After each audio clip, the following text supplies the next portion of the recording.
And hello and welcome to another edition of the Free to Fly online conference and fashion show. And today, well, I guess I should introduce myself first. If you haven't met me before, I am Patricia with a Y, the Director of Operations of the Freebird Project Shop. And we're so excited to be delivering the Free to Fly online conference and fashion show so you can get to know some of the brilliant and beautiful women that are out there really kicking it online. I can speak too. And we are here with Holly Homer, who is one of the leading mom bloggers. Do you like that term at all, mom bloggers? Or is that one that... I don't mind mom blog. The mommy blogger makes me cringe just a little bit, but since I make enough money at it, I shouldn't care. Call me what you want. As the checks keep coming, right? Yeah. Call me what you want as long as I'm making money. So. And that began for you. You actually trained. You had an education as a physical therapist and a career going, and then babies came along. Yeah, and I had always wanted to be a stay-at-home mom, so I have worked for a good 8 or 9 years I actually specialized in chronic pain and had just an amazing, I loved being a physical therapist, but I also I really wanted to be the mom, mom at home. And I got, I had one baby and a lot of scrapbooks. And realized that I was a better person if I had creative outlets. And so that turned into blogging. And then while I now have 3 boys, while the boys were little, that, turned into now what's a full-time job. And then my husband quit his job last spring to join the company. So it now supports our entire family. So my little hobby turned a little out of control. Well, and that's what I think a lot of women dream of when they start their little hobby businesses. Yeah. There is always that thought, oh, I'm going to bring my husband home. We're going to be together as a family. And I just love that you have 3 boys, because I have 3 boys too. Yay! And my foray into working from home came when my son was 6 months old, my eldest son, because up here in Canada, we have what's called EI, or maternity benefits. Mm-hmm. And at that point in time, they run to 1 year now, but back at that point in time, 19 years ago, it was 6 months. Mm-hmm. The joke in the family was I went from 0 to 6 kids in 6 months. Because I started with a home child care back then. Yeah, so, and then that's where I had transitioned into the blogging and the websites and so on, because I started doing that in my spare time as looking after the kids during the day. And so that's how I got started. So that's neat that you have 3 boys as well. How old are yours now? So they're now 10, 13, and 15. And which is, I felt like, and I think there's a lot of moms of boys on the internet for a reason. Is that in the early days, it was me writing about my life as a mom and the crazy, just that ridiculous level of stress that ensues with, 3 little kids under the age of 5 and potty training and a dog and a cat. And, and then the fact that we get caught up in those moments and don't appreciate them at the time because they're so crazy.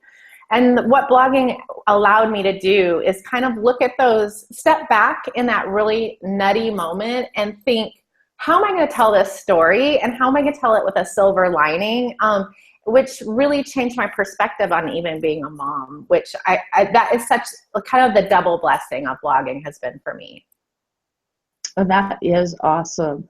And you got started back in the early days of blogging, so it would have been quite a bit different than it is now. A lot more support, I feel, that there is available now than there was back in the early days. Yeah, I started before you could Google how to do stuff. You know what I mean? like nobody had written those articles yet. And so, but there was a really intense community because instead, we didn't have Twitter, we didn't have Facebook, we didn't have those things that would draw us away from our blogs. So what you would end up doing is you'd find your tribe and you'd go comment on all their blogs every day. So you had to write every day because your people would come and they wouldn't have anything to read. But like my average blog post, might only have 300 visitors, but it'd have 200 comments. And that's what that was back then. And so the support was there, but you'd go to your friend's blog and she would have like a button on the sidebar and you'd be like emailing her, how'd you do that? So that's how we learned was, kind of like one of us would learn and then, like she'd share it within that circle. And then that would, that turned into blogging conferences and all kind of stuff. But back then there was none of that. Like we were just like making it up as we went along. And I relate to that because I remember when I had first started writing, I remember precisely the day I discovered Google and where I found it from, because for me it was the Mom Writers group, and that was back in the old days where they had the email lists, the Yahoo group and the email list. Right. So I think that's where things have moved. They've moved from the email list onto the Facebook, where it used to be you get those 300 emails a day from everybody in the list. Just from your little group, which is, and I think the kind of the equivocal thing today is like a Facebook group, like if you had for your mom's group or something like that. But back then it was like email loops and stuff like that. But, and you couldn't wait to open your email. I can't even imagine that today. Like, can't wait to open your email. Things have changed a little bit. And of course, back then, there was Rise and Ning and those first few forays into social media. So do you find it more complicated today to do your job? Because there also are so many distractions now, whereas back then it was a little easier. And we had less people online. It was easier, I think, to gather an audience. Yeah, it's one of those good, bad things. The good news is you can drive a massive amount of traffic to a website through Pinterest and Facebook and some of these other platforms that we couldn't even fathom that amount of traffic back then.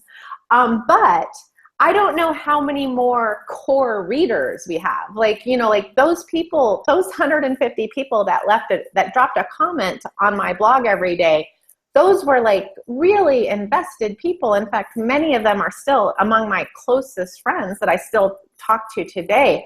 So like that, I think we still have probably, a few more people than that invested every day, but I can't imagine it's much more than was back then, So, while you reach the masses, I think that core group is probably not that much different. That's an interesting fact. Yeah, they do say that we can only keep track of so many friends, so it does make sense that the core isn't going to change because people haven't changed much. Technology is saying people at their core haven't changed much. Now, there was little support. Did you find that you found a lot of people that didn't understand what you did or what you do even today? Were people surprised, and how did you deal with that? Yeah, for a long time, I didn't necessarily admit what I did. I'll be honest. If I was in a group of people, a lot of my in real life friends, offline people didn't necessarily know what I did online. And even today they don't. Because I always felt like, it's kind of like my job, what has turned into my job versus my home, so like I never used my personal Facebook to push traffic to my blog, because I just felt like those people, they didn't ask for that. If they happened upon it and, and it was like, oh my gosh, you do this, then that's a conversation. But I didn't want to be like the go read my blog person. So that's always been kind of separated. But so in the early days, I didn't really talk about it much.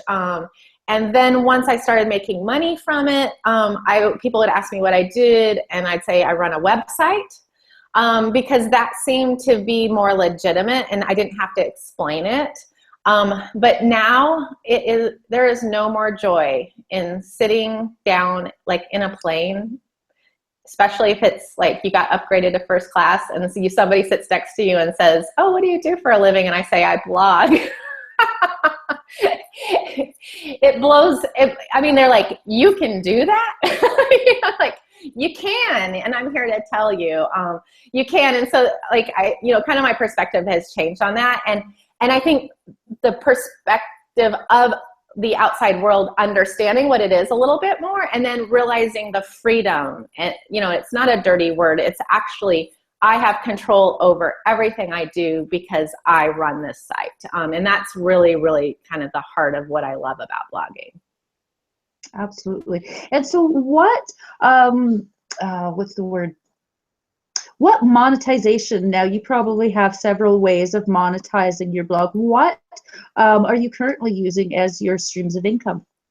Yeah, so Kids Activities blog is my main site. I run several websites, but that's the largest one. And what we do there is we drive traffic from all sorts of different sources: Google, Pinterest, Facebook, to between 4 and 6 million page views a month. And so that traffic allows those sidebar ads that you see and we try not to get too annoying with like the pop-up ads and stuff like that. But that's my main source of income, is you see those things that are on the sidebar that, kind of interrupt your reading during a blog post, or at the end, the videos that run in the sidebar, those type of things. That is a large percentage of my income, because all that free content that I give away every day allows me to put those there. And so then probably the second level is I do quite a few sponsorships with companies.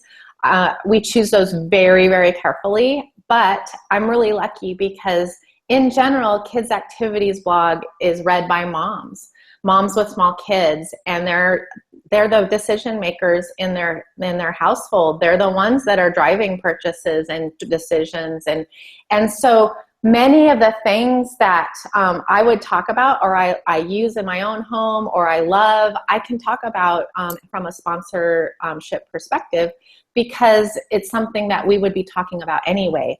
And I think the main thing that I would say to anyone who's looking at sponsorships is to make sure that your reader would never be surprised. Like, never write something for a sponsor that your reader would be like, "Where am I?" But if it's something that they expect from you, then I think it's such an amazing way to have that friendly conversation, inserting a sponsor, a brand that wants to start a conversation with their customers. So, and then I do, affiliate advertising. Amazon is a big one for us, where we find products on Amazon that we love. We use an affiliate link and get a small percentage of anytime somebody buys it at Amazon. And everything from like doing, I work as a spokesperson or an ambassador for a company where, I might do videos or webisodes for them, or use my Facebook page for Facebook Live and that kind of thing. So it's still really early in this monetization of the internet, and really no two sponsors are ever going to look the same. And what's fun about that is it's really, really a creative process at this point, because you can really express, you can lead them in a way that says, "I think my audience would react the best in this media. Why don't we try this?" And a lot of it is trial and error, but a lot of sponsors, those brave early sponsors are really interested in those metrics and learning from that experience. Absolutely. Now, are you doing this still primarily on your own, or do you have a team that helps you pull together everything with your various websites these days? Yeah, so I would never be able to do this by myself at this point. I actually have about 4 full-time employees and about 20 paid contributors or project. A lot of those are women who may be home with kids or with a full-time job and trying to work out of it. so that, you know, any given project or contributor might only work, you know, maybe 6-8 hours a month or a week, depending on what that looks like. But what I love about that is we can usually find something that they're super passionate about. Like, you know, if you love Facebook, like, let's teach you how to do it the best way and let you loose, you know, scheduling these slots on my Facebook page. Or if you love Pinterest, you know. And so a lot of times it's not just about the money, but it's about the ability to learn kind of a new trade, and be a part of something that, a team that's growing and learning and teaching and just supporting each other in other ways as well, just beyond monetary. Awesome. And how long do you feel that it would take in an average situation to take it from hobby to business? Because you know, it takes time. It's not an overnight thing. There's a lot that needs to go into the learning process in the beginning, and then those early days when the results aren't quite where we want them to be, and so it's a process. And would you say, how long would you say that process is on average? Yeah, I mean, the hard thing about answering that question is, I have friends who made that happen in 6 months, you know, and, you know, they may have started like 3 years ago or 2 years ago. And that like launch was so much shorter for them because they were able to take advantage of the resources that are out there, learn things a lot quicker than the trial and error that we did over years and years and years. And the ability to, you know, master something like Pinterest or Facebook to drive massive traffic immediately, which we didn't have in the olden days, back in the dinosaur days of the internet. But it is definitely hard work. And it's not just hard work, but it's hard work that you have to do yourself. You don't have a boss. You don't have someone saying this is what you need to do. You have to make a lot of these decisions, and it's a lot of strategy. You know, it's a lot of strategy and a lot of grunt work. So it's a lot of people are really good at the strategy, but not necessarily the follow through. Or some people are just workhorses, but they just work without thinking about where they're going. And so when you can kind of combine the two, it's amazingly quick to your goal. And because you don't have to be big to make money online. You just have to have a voice and be, you know, positioned in the right place, in front of sponsors and such. So that's the good news, is it can happen really quickly, but it does take a lot of work. Yeah, and I like to try and emphasize that it's not an overnight solution, because some people do tend to think if, you know, you get started, start a blog, that, you know, 3-4 weeks down the road, and it is at least a 6-month process, and sometimes a little bit more than that. And I know that most of my friends who have gone on to be in the position that they'd like to be in, it's taken time to get there. It really has. It's not one of those. My favorite thing is, like, you know, they say, you know, I've heard, oh, Holly, you're, you know, kind of an overnight success, or you're so lucky. And I'm like, I've been doing this for 10 years. Like, I feel like it's last blogger standing to a certain extent. Like, whoever's here the longest wins. You know, like, so there is something to say for persistence and just being there. But if you don't do it, you don't learn it.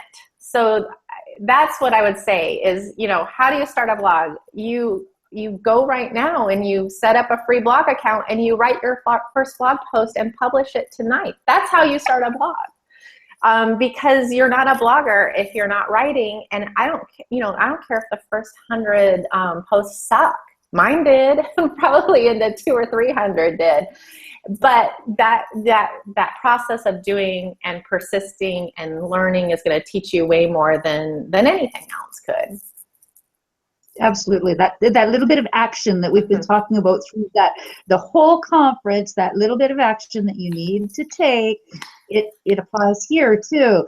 Just as it does with the healing and the restoration and the self-love, It also applies to business. Now, this is a fairly easy business to get into in terms of what you need to do to get started, but I bet there's a lot of challenges on the personal side and the personal growth level that you need to get through in order to be successful.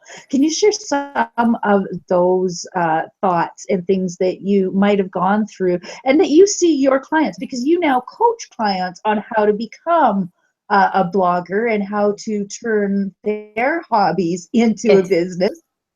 Now, a few years down the road, bring their husbands home as well. So, but we'll going back to, what are the challenges you faced in getting going? So I think one of the biggest obstacles in you know, I'm going to throw our gender under the bus just a little bit here. You know, like, I feel like we as women sometimes, you know, we take multitasking to like an art form or a level that really shouldn't be explored. And, you know, there is something to be said for like concentrating on one or two things and doing those. So like focusing, trying to like push out some of the distractions and focusing on something. And then like we talked about the persistence, like one thing that goes through my head, and I'm going to date myself by referring to this movie, but I don't know if you've seen the movie What About Bob, where it's where it's all about baby steps, and you know, he's learning how to tackle everything in his life with baby steps, and baby steps to the elevator and baby steps, you know.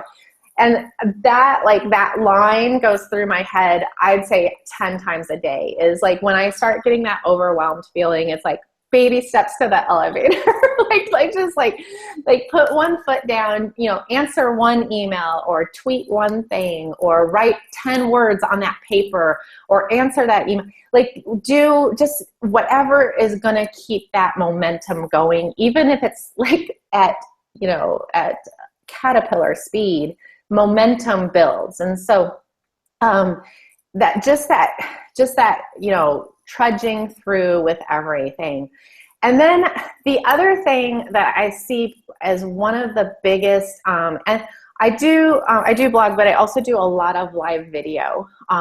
In fact, Facebook Live is just something that I do. I probably do 25 hours a week on Facebook Live. And so that's a lot of putting yourself out there. And the internet is not a nice place sometimes. And our minds play tricks on us, where, you know, we could have 100 people say how beautiful we are, but that one comment that says, oh, you know, what's wrong with your hair today, will like throw us into a spiral. And you're like, why would that one thing derail us? Like, and so I think no matter what you're doing, if you're doing it with purpose and intention, you have to stop listening to the voices that are not productive to you. You cannot let some random stranger on the internet derail your dream.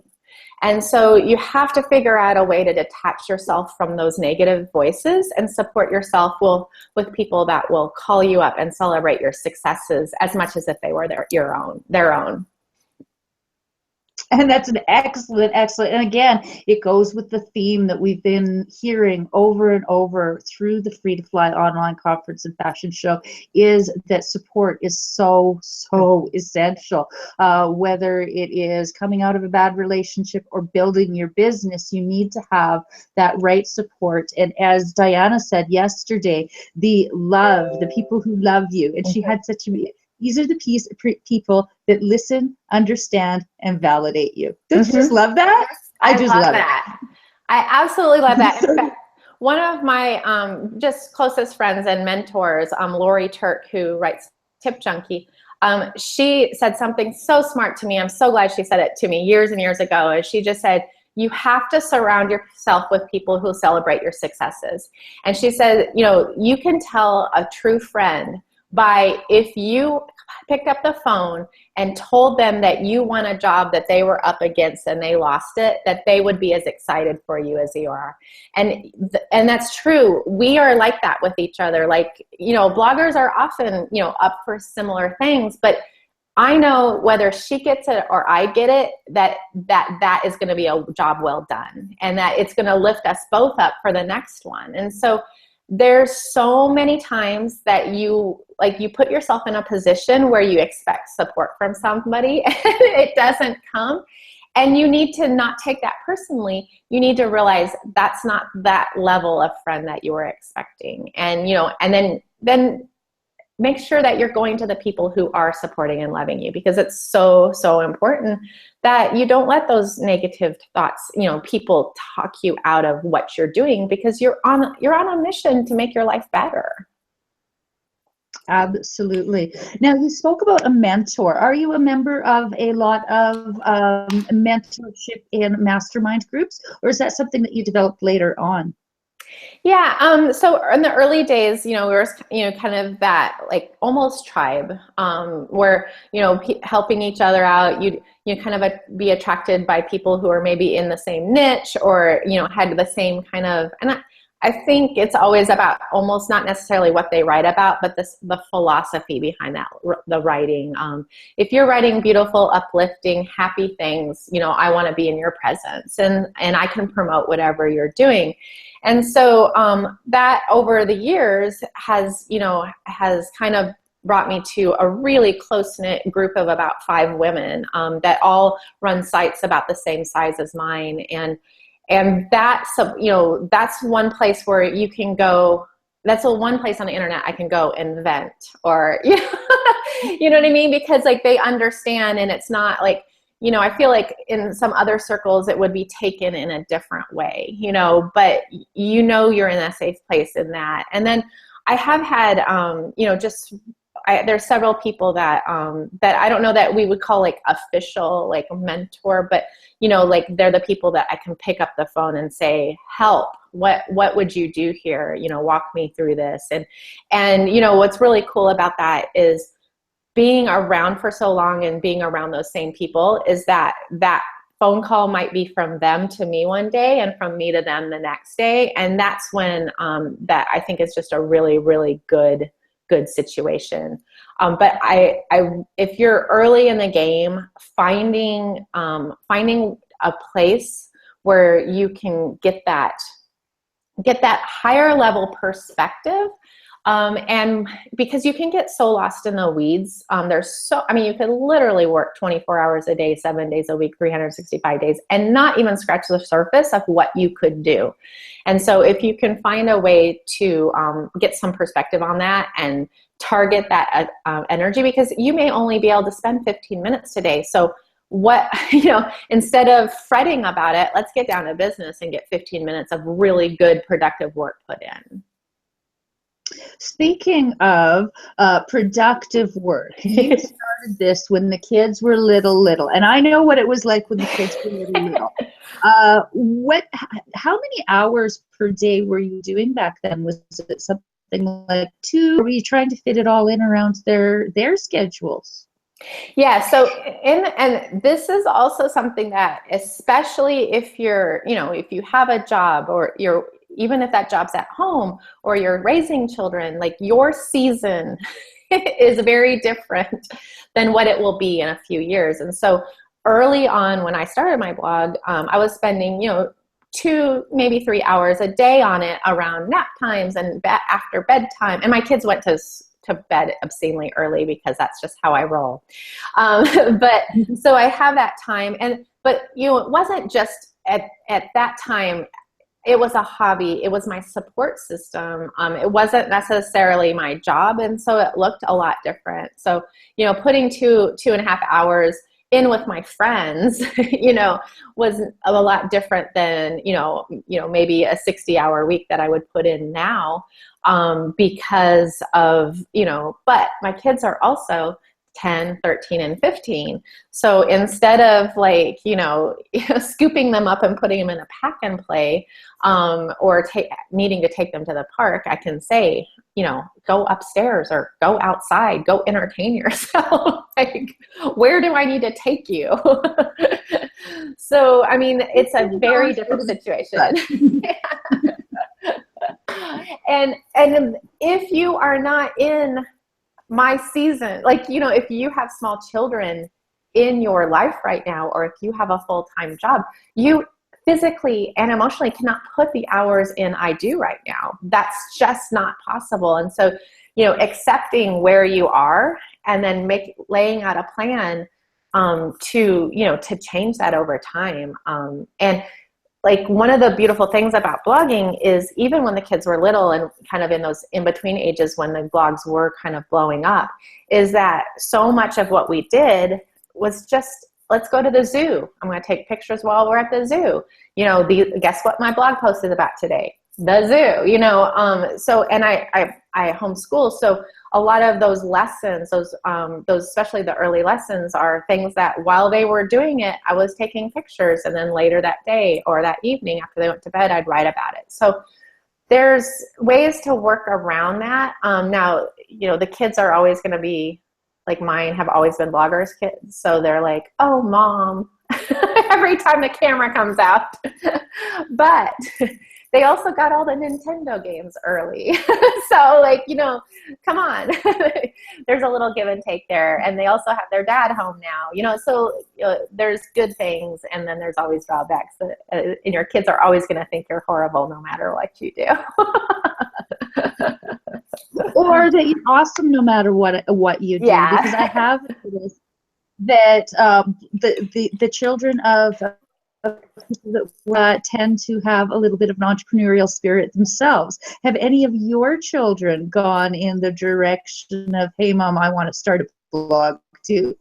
So they haven't done the blog thing, but I have one that does videos, and then my youngest, I also run a home-based business. I'm selling LuLaRoe, and so a lot of that, a lot of the tangible, you know, inventory, shipping, you know, sorting, all that kind of stuff. My 10-year-old, he could be a part-time employee because he just eats that up. You know, he loves being part of a team and kind of accomplishing something and seeing how, and, you know, I see his mind working as kind of that entrepreneurial spirit of, let's do this for ourselves and see where it goes. So I think they all, like, I'm a little worried about them, all three of them, in traditional jobs because they've never seen that, you know, like, we've been able to kind of mold our lives around what we want to do and where we want to take things. And we're able to spend, you know, the summers in Colorado, or, you know, take a little extra time doing this or that, just because we do work from home, and we can take that on, you know, my blog can have beautiful pictures of the mountains for a month, you know. So well, and the homeschooling as well would also make it so that they're used to a non-traditional lifestyle. Yeah.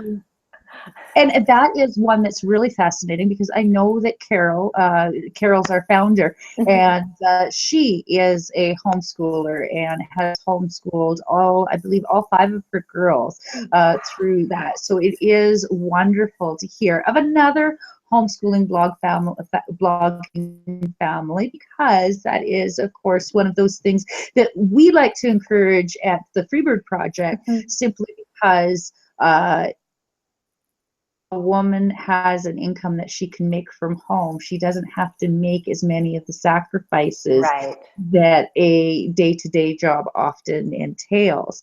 And one of my big things is that, you know, when you're going through a toxic abusive relationship, as so many of our viewers and followers are, is that, you know, that time that you need to heal, the time that you need for the therapy appointments, for the court dates and everything else that's involved with that, it can be difficult to have a consistent job during that time of turmoil. And that's what I like to, no, I don't like to, I'm passionate about encouraging everybody to be their own boss. I couldn't agree more. And you know what? Like, I wake up and think, holy moly, like, this, you know, what I do today, I couldn't, you know, like, pioneer women did not have this choice. You know, women in the 70s did not have this choice. Today, we have the opportunity to start $1 million business from our living rooms with no overhead, with sweat equity while raising our children. And I can't think of another time in history that anything has even come close to that. And so the fact that we have to encourage those who don't understand that to grab that power, because that is the power for you to choose how you want to raise your children, how you want to live your life. We only get one pass at this. Like, we get one chance at this. Like, so you don't want to be looking back and wasting, like, how that time was wasted, or I didn't spend enough time doing this, or I wish I had followed this. And that's why I love, and would encourage anyone who's even thinking about working from home to figure out how to make that happen, because today is the day. Like we couldn't have done it even 10 years ago. Well, I'd have to find It's even easier now. Well, for one thing, my son is 19, so I know that it's possible. Yeah. We could do it as far back then as that, but also because I have a beautiful and wonderful aunt who was kind of an inspiration to me, and she started a business. Now, it wasn't an online business, but it was a home-based business. She did accounting from home. She was in amazing.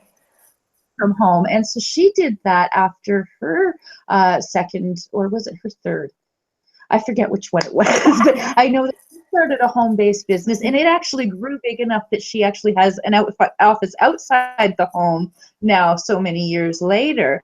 But originally, it was a home-based business, so there have been little opportunities along the way, but they have just been explosive since of the internet and being able to buy and sell online. I know that I had a friend that sold products, but she would bring them over from China and then get them all packaged and have to do everything. And now a lot of that is just automated. You can find the shippers that are willing to do it for you, and the white label, and there's all sorts of possibilities. And yeah, I can't think of it. I'm very big on being your own boss, whether you're man, woman, child. I've had kids in homeschool class. So I have a full-time job where my job is helping small businesses in the communities that we serve to get started. So I did a workshop series with homeschool students from the next town over. We did 6 weeks of being a homeschool entrepreneur. Oh, that's so fun. And so there from the ages of 8 to 17. Very cool. Ideas and walk them through business plans and how to figure out whether they were making money or not, and all that fun stuff. So that is one of those things. It doesn't matter how young you are, how old you are. It's never too early or too late to start. I know. It's so true. And I think that's such a good point, is like, one of my good friends is just a few years away from retirement, and she just started a home-based business. And it isn't always about the money. I mean, this will help them be more secure in their retirement, but it's about doing something that you're passionate about and getting out of that kind of that grind that was sucking the life out of her, and letting her be creative again. And she said to me, one of the reasons why this is, I love what I'm doing right now is because I noticed when I look back, at the last, 55 years, that, when I was creative was when I was the happiest. And so don't discount that too, is by doing something that you love and that allows you to express who you are inside is really, really cool too. Absolutely. I agree. And one of the things that you can think of, if you don't, it's not about the income, from the guests that we've already had on here, there's so much more to life than just the financial side. It's the financial, the emotional, the spiritual. And like you say, with the creativity, when you do touch base with it, it's getting off the hamster wheel. Yes. So much of our lives, even as stay-at-home moms, can be a little bit of a hamster wheel. You get up, you feed them, you bathe them, you do the activities with them, put them to bed. do it all again the next day. When you have something outside of yourself and people that are depending on you to some extent, it helps to bring a little bit of sanity to those moments with the kids. At least I found that that was the case with me, is that those moments that you feel like pulling your hair out, you knew that you had some sort of, or some sense of escape at some point. Calgon, take me away. And I think that's so important too, is figuring out,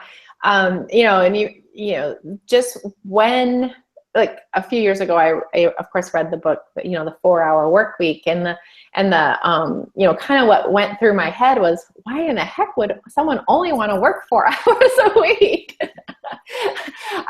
But, and part of that is because, yes, I would like to slow down a little bit. I would like maybe 4 hours a day, but I love what I do. Like, what I do makes me happy, and makes me, I get to do this. I get to wake up every day and do this. And so, when you're at that level of just, like pinching yourself, like, is this really happening to me? That's when it isn't work. Like, I mean, yeah, like it's restrictive sometimes, and you're like, it's not all roses, but you can get through those rough times because you're like, I can't believe this is my job. Like, I mean, and so much of it is, much as it is that there's that illusion that, make money in your underwear, but I remember back in back there was a lady who had a site about making money in your pajamas. I normally get dressed. I'll just put that out there. Generally, I have always done so too, but I hear that it's possible. And I wear comfortable clothes. How about that? Yeah, and not having to worry. I mean, I kind of like dressing up, so going to the day job at this point in time is like, yay, because I do get to dress up, and I know that that was one thing that I did sort of miss in the old days. But it's, everybody has a place, and that's the beautiful thing about working online and touching base with people online, is that even if you aren't geared towards being an entrepreneur, sometimes just taking your hobby and trying to figure out ways that you can monetize it online will help get a little bit of extra income and give you that satisfaction and creativity to make the rest of life just that more abundant is the word that I tend to look for. And one of the things I talk about, especially with new bloggers, or people, a lot of times, they aren't starting a site to make money. They're starting a site because maybe they are, wanting to promote another business that they have, or a passion, or a charity, or something, they want to write about, like, some pain or like trials that they went through to help other people. There's so many reasons why you'd start a blog that has nothing to do with monetization. But one of the things that we always try to work with in those early days is a plan of monetization to a certain extent, because if it's sustainable, and it's, then it's something that is more of a choice instead of a chore. So even if it's just breaking even, but I always think, like, charities pay their bills, so if you're running something, for a charity, you still would try to figure out how to pay your bills. And so with blogging or with your hobby, if there's a way that you can twist it a little bit to bring some money in it to at least cover your costs, then it's more of a freedom exercise versus, oh my goodness, like, I have so much money sunk into this, I have to keep going.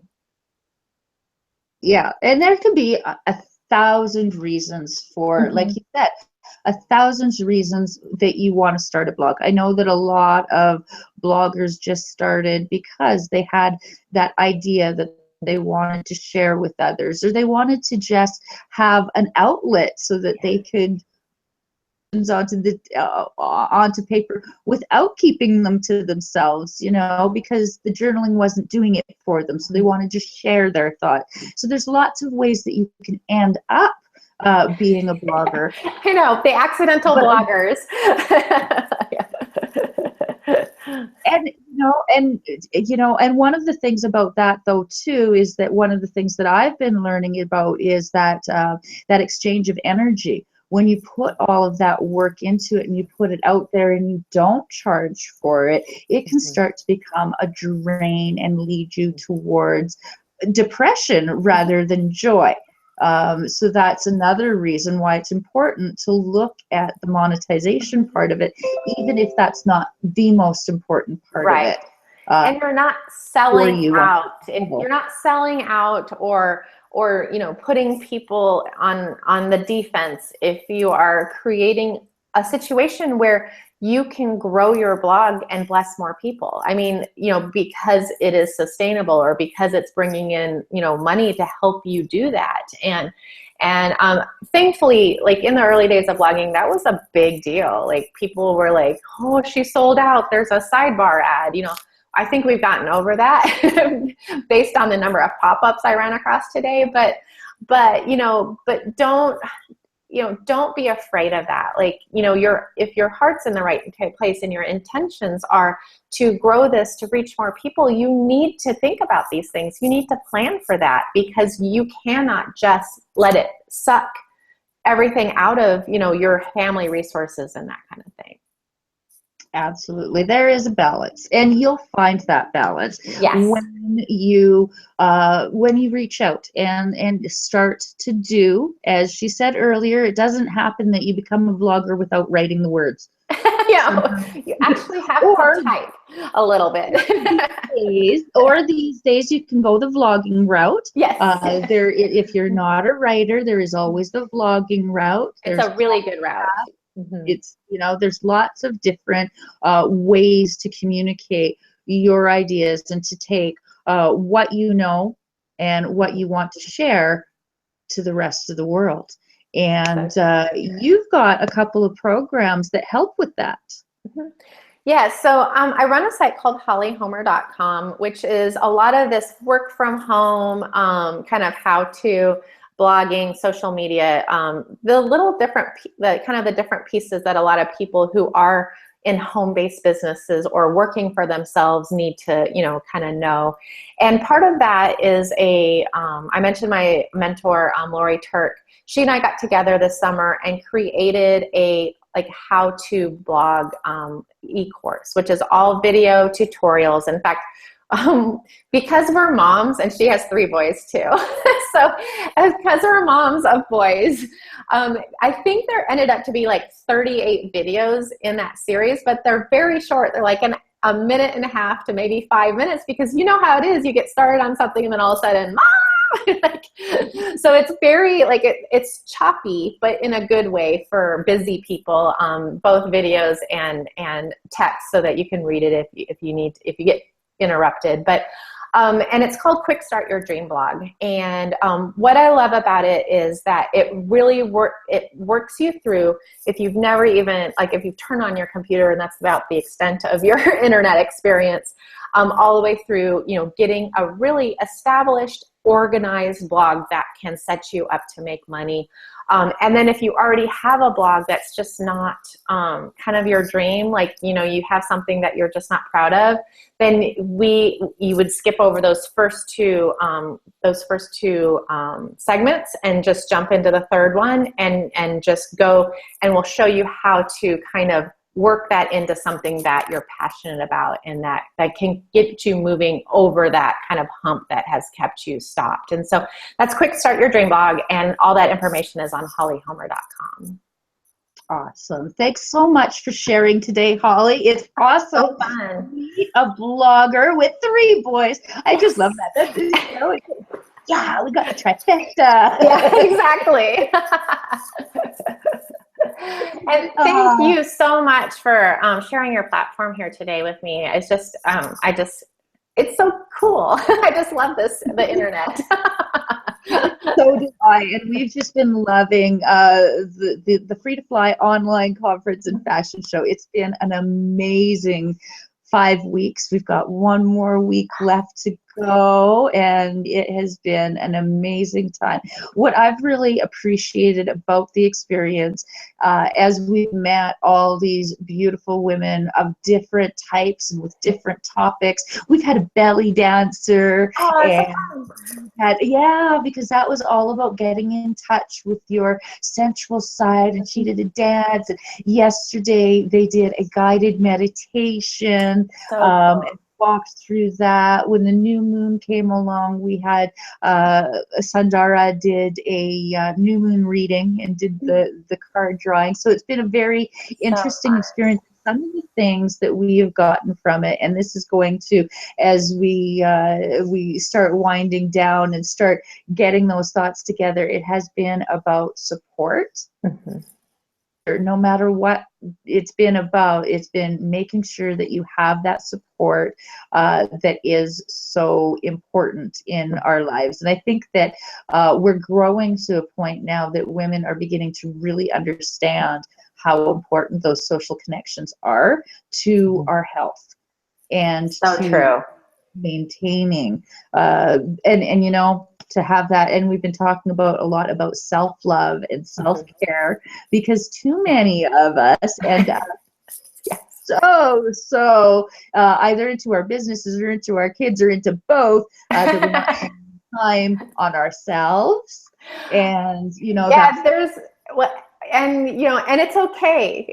You can reform from that, you know, and you like today, like I always say, well, I'm better today than I was yesterday on that. You know, like that's a baby step thing too. Absolutely. And that's another thing that we've talked about over the last few weeks is those baby steps and taking small intentional actions, that it doesn't have to be as scary as jumping off a cliff. Right. You can take little steps and, you know, to get to the point where you're ready to do that skydiving maneuver, or whatever it is.